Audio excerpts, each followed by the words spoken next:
Welcome to another episode of Same Page. As you guys know, we are your hosts, Sarah Semajist. And then also Semajist. And today we have two wonderful guests with us. We have François and Jennifer Lanthier, who live right here in Ottawa, in Orleans, that we had the pleasure to meet, I think maybe a couple of months ago now. And we sort of developed, a friendship now. I think we're friends. And so welcome to the show, guys. Thank you for accepting to be on our show. Thank you. Thanks for having us. Yeah. So first, I'm just going to let you guys introduce yourselves to our viewers, and then we'll dive into maybe some questions for you guys. So who are you guys? Ladies first. Ladies first. Well, we are a couple that invests in real estate, as you guys already know. My full-time job is a facility manager. So I'm a facility manager at the MIFO, which is the Mouvement d'éducation francophone d'Orléans. A mouthful. Yeah. So I basically take care of all the working parts of the building, so the roof, toilet, etc. Okay, nice. Want to know all about flat roofing? I heard lots about it for months. It helps you in your walkthroughs, maybe. It does. She always asks, is it a membrane? Is there gravel on it? And gets really excited. I'm like, I don't know. And I'm François, so I actually recently retired. I think that's something we're going to cover later on, but that was one of my goals. And Jennifer as well in a few years. We'll see. Maybe sooner. We'll see. Nice. We'll retire as well. So anyway, I used to be in marketing and sales, and now I still kind of am for the right club, so the Real Estate Investment Training and Education Club. It's a free club for real estate investors, and my role is community advocate. So I look out for investors and make sure their needs are met by the club. So really a lot of fun, and I mean it's flexible hours, so I do what I want. And the rest of the time, we invest. So I look for properties, I look for deals, and what else? Investors. I also work with some other investors like yourselves, like people that want to grow their presence on social media, things like that. So, and we have kids. We have two teenagers. So yeah, it's our daughter's birthday today. She turned 15. Happy birthday. Happy birthday. Thank you for taking the time out of her day. Well, we celebrated it on Friday, so. Okay, good. Oh, yeah. What'd you guys do? Well, it's a COVID birthday, so we just basically gave her a gift and had cake. She baked her own cake. Which she actually made herself. Oh my goodness. But she wanted to. She loves the TV show Nailed It. Okay, yes. I've heard of that. So she loves baking cakes and stuff like that. So she was really happy to do it. Yeah. I was like, oh, you're baking your own cake? Aren't you sad? She's like, no, I'm glad. I'm like, oh, I wouldn't be glad. She does it with like all the chocolate-covered strawberries and the macaron and all that. She does it very fancy. Yeah. But she made the way she wants it, right? So exactly. No disappointment, because that's the worst thing to be disappointed on your own birthday cake on your birthday. Yeah, we watched cake over the weekend. Yeah. Well, that was huge. Like, cause she made it in two-letter. The number 15 for her so birthday. it's huge. Wow. Anyway. That's a lot of cake for 4 people. Maybe we'll come over and have some. Yeah. So, are your kids involved? You mentioned real estate. So are your kids involved in real estate investing, or is that totally something unknown to them? No, actually, just I would say this year particularly, just because we amped up our game, they've been doing a little bit of everything that we need. So sometimes, like, we would even like download QuickBooks on their phone, and they'd be taking pictures of receipts and putting them in our QuickBooks for them. They know how to remove carpet and paint and great ceramic tile. They're experts. Yes. Tearing down walls. They demoed a wall this summer. Kitchens, bathrooms. If you need child labor, but you have to pay them, so it's legal. It's really good. They're really good. They're not bonded or insured, so yeah, we can't really sell their services. But to us, they do it, and we pay them. Yeah, they don't want to paint anymore at our house, but they have done our properties. Yeah. Okay. That's very cool. Yeah. Because I honestly think that's really important for the next generation, because they may see you doing certain things and think it's just like housework, you know? especially renos and things like that. So if they're not really taught, the purpose of it and what it can bring for you in terms of wealth, then they may not be as interested when they get older. So that's really no, and it's great skills too. Like our son was helping me the other day change a ceiling fan, which is fairly elaborate. I mean, it had all kinds of controls and a remote and some programming in it, and he kind of guided me through it. I'm like, wow, this is nice. I can just sit back and then, okay, let's hold on to it. And he did the connections. I just verified everything was good. And that's excellent. And our daughter as well, like painting, she's great. She's really thorough. Good. Yeah, we don't even use painter's tape anymore. No. Well, so like, let's back up a little bit. So like, why did you guys choose to get into real estate investing? Like, so what's your story? What's your journey? A few reasons. First of all, we met in school, Jennifer and I, in college. So we were studying interior design. So we love the design, decorating, renovating. We really enjoyed that part, and like seeing the potential, space planning, choosing materials, finishes, and seeing what you can reuse. I love doing things on the cheap, so I like to see what can you salvage, like, and for the environment too. Yeah, okay. That's one big deal. And then what's the other reason you'd say? It's our kids, really. The kids, the freedom. Yeah, just to be able to, and I find that they're already, like we had said, learning about real estate, investing and everything, and this is something that we're leaving for them as well, as being able to do it and learning from us, and just have the freedom of being able to pay for their university or whatever the future holds for them. Yeah. Yeah, and honestly, I'm a true believer that it takes courage to become a real estate investor or any type of entrepreneur, because you are stepping out of that box, right? Everybody's like in the 9 to 5 box, or whatever your schedule is like, because it's not guaranteed, and it's a lot of work. Right? It's a lot of work. Yes. People think, you only sit back and relax. Oh my goodness, no. No, it's just a lot managing the property manager sometimes is like 10 hours a week or more, and you wonder why you pay those people, but you realize it as well. Yeah.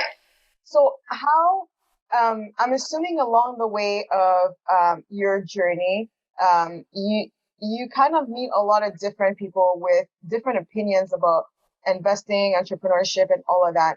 And walk through us like what your mindset has to be like in order to surpass these obstacles and still, make it to where you have made it, François, to quit your job and eventually yourself as well, Jennifer. And how do you guys manage that, your environment, to really, pursue your dreams in real estate?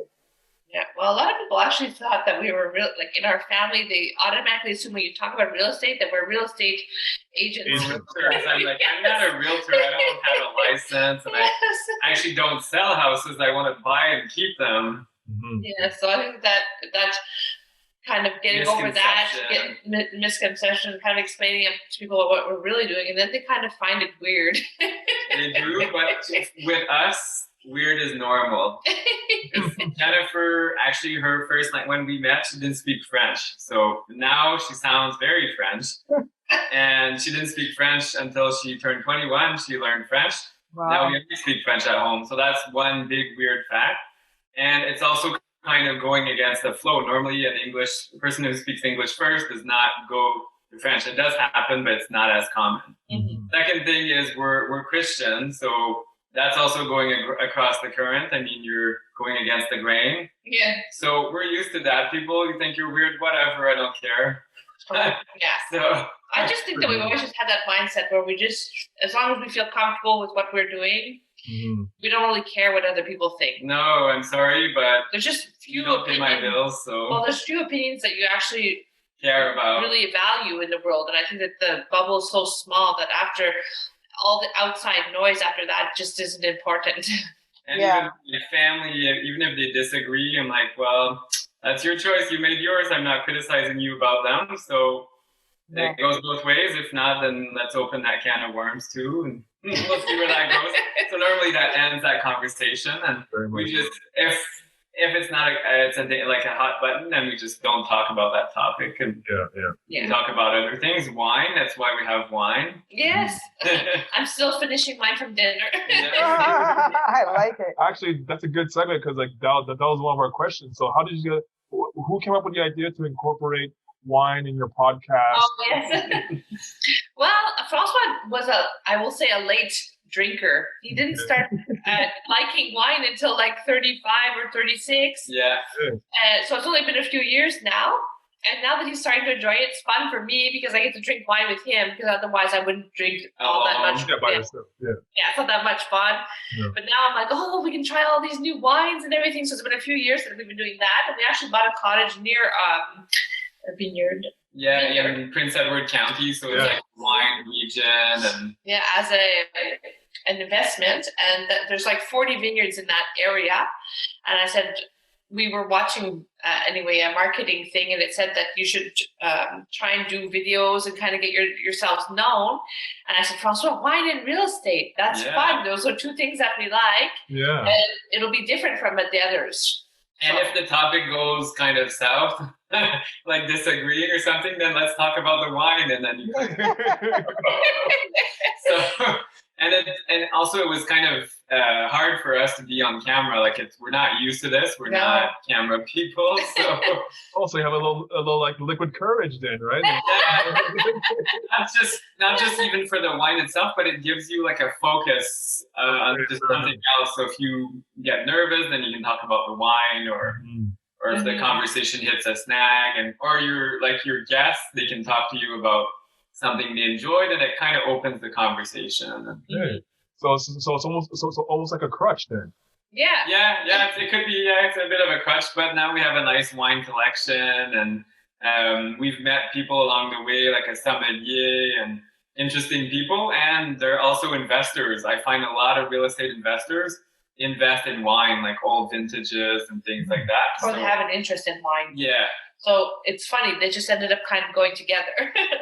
Okay. Yeah. Do you find that that's like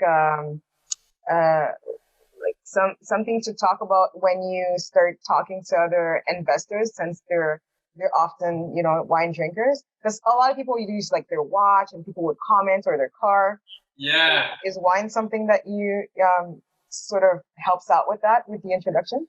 Kind of, actually not a conversation starter, I would say, though. Okay. It's more continuing the conversation. So sometimes you find, like, I find everybody interesting, but sometimes you don't have as much topics to go on. Like if, I don't know, if the person's a big sports fan, I'm not really, then it kind of falls flat. But then if you have wine, then at least you have that as well. And it like continues the conversation. And then some of our investment partners and private lenders, I guess they weren't sure what to give us, so they gave us some wine. So it's simple, and we know they like wine, so we give them some wine, and just So you're indirectly telling people what to get you if they need to get you a present. Yeah. Yes, exactly. That's a nice Christmas model. is easy for us. Yeah, right? I appreciate it. One thing that I know about yourselves is that you invested abroad, right? You're not just investing in Ottawa or Ontario. I think you invested in New Brunswick, right? If I'm not mistaken. So walk us a little bit about what that looks like, because a lot of investors, including yourselves, haven't really gone that far. You sort of stay in your backyard. And what is that process like to be able to do such a thing? Because I think a lot of people would be curious how to do that to get to another province. Yeah. And we're even doing international in a few weeks, so US as well. So I found that, especially with COVID, unfortunately, New Brunswick has been a big challenge, because it's not like you can't even go there right now. It's illegal. So. Your properties aren't next door, and for a while, even during COVID, you were able to go but have to self-isolate. Right now, if you're a property owner in New Brunswick, you can't go right now unless you actually live there. Yeah. Because of COVID. So it's been challenging, because you have to really feel like you're flying blindly a little bit sometimes. Yeah. Okay. And have to have good, you have to be able to build a really solid team in that area, because if you don't, then you're going to lose a lot of money. Yeah, so you need that power team. Like a lot, if you follow along with a lot of investors, they always say your power team. You need a really, really, really strong power team. Mm-hmm. So I went down. We had some people, but we had a lot of setbacks. Mhm. So in December, I decided I'm going down. I'm going to self-isolate 2 weeks in New Brunswick in one of our apartments and find people. And I did that. I found people. We now have a much more solid team. And now we're back on the buying game, because we took about a 3-month break where things were not going. Yeah. They were not going well. So just having people like eyes, people on the ground there that can help you out is essential. And the mentality in another province can be totally different from what you're used to. Like in Ontario, I find that people are go, go, go, go. Like we just don't ever stop. It's like I think we don't want to sleep. If we could put what do you call it? Toothpicks in your eyes open and just work all night. I think that Ontarians would do that. Where in New Brunswick, it's kind of like Mexico. Like don't ask them to go too quickly. No problem. Relax, man. Yeah, definitely. Okay. So you have to get used to kind of working with that, and it can be tough because we're people that just don't ever stop. We are always go, go, go, go, go. So even like our realtors, we had to, like he's super nice, but we had to tell him, okay, well, when we ask for an answer, I want it soon. I don't want to wait a week or waiting 2 days. That's too long for me. If not, I'm moving on. So yeah, and we kept bugging him. You got any deals? Got any deals? Got any deals? So he finally called us. He finally called us with some off-market deals. So I was like, okay, now you got it. These Ontario people are crazy. I mean, I think with any team, you sort of have to lay out the expectations, right? Yeah. Right. Maybe their clientele is used to that pace, and they're not thinking that you guys want to be at a faster pace. So that's really important. Locally, even smaller towns like you guys have invested in Cornwall, it's a whole different mindset just compared to Ottawa. Yeah, much slower pace. But if you think it's slow, go to New Brunswick, like make it 4 times slower. Oh my goodness. Yes. And some people just don't call back. Like it's a different way, but people are extremely friendly, which is nice. Mm-hmm. Instead of like Toronto, like not always very friendly. So there's some pros. Not that there's not friendly people in Toronto, but Toronto is more like cutthroat in business, and that's it. While there, it's really friends, and we're all friends and a big family. So it's really a different mindset, a different pace. Yeah. I like the fact that you talked about the fact that, well, for one, during COVID, you can't go there. For 2, you really have to build strong relationships or a strong power team. Because oftentimes, like, I think people look at real estate like, oh man, you're so wealthy, and oh man, this comes so easy. But it's a lot of work, right? And especially abroad. And how did you start to build that team? Like, what did that even look like? How did you connect with your realtor and maybe your contractor? How did you do that? Well, I think it was a mess. When we had 7 units down there, and when François went down, we had 5 empty units out of 7. It was a big mess. We were really sweating. And we just started like with the people that we know. Do you guys know a good realtor? Do you know a good this? Do you guys know a good that? And then we'd call them, and if we thought that they were good, then we'd give them a try, and we would just be going on like that until we found people that made more sense. Yeah, like use your networks. It's surprising. Like Jennifer used to work for a plumbing company, and she knew people from New Brunswick. So she reached out to them, and they never called back. No, they didn't. We're like, okay, well, they're a bit too chill for but us. we tried. We tried. Then she had some colleagues who have family down there, and then they mentioned, oh, did you try a handyman? And then we kind of ran down the list, and it's surprising who, there's the whole 6 degrees of separation is really true. It's surprising who knows someone, and then eventually... Yeah, we would just be going through our brains. Who do we know that knows maybe somebody in New Brunswick? Yeah. And then we just put an ad, we answered an ad in Kijiji or something. A few. And then I interviewed people from the porch, socially distancing, from a dirty, disgusting apartment I was fixing up. It was a lot of fun anyway. And then we found a gem, so a great company and super reliable. They're amazing. Yeah, really. It's just, you have to go, no fear, and just, keep going and focus. I think that you always have to have the mindset where if this doesn't work, then we'll just move on to the next thing and we'll just find whatever's going to work. And I was doing some of the work myself. Like the apartment needed paint, mostly paint and some patching. So I'm like, okay, I can paint and I can patch some walls. And you did a lot of cleaning. I've never washed that many walls. Dawn Power Wash. I can't even smell that product anymore. It's like, oh gosh. And it's spraying and spraying. Yeah, I used it the other day. He's like, no, you used the Dawn Power Wash. You started back in that apartment. That was funny.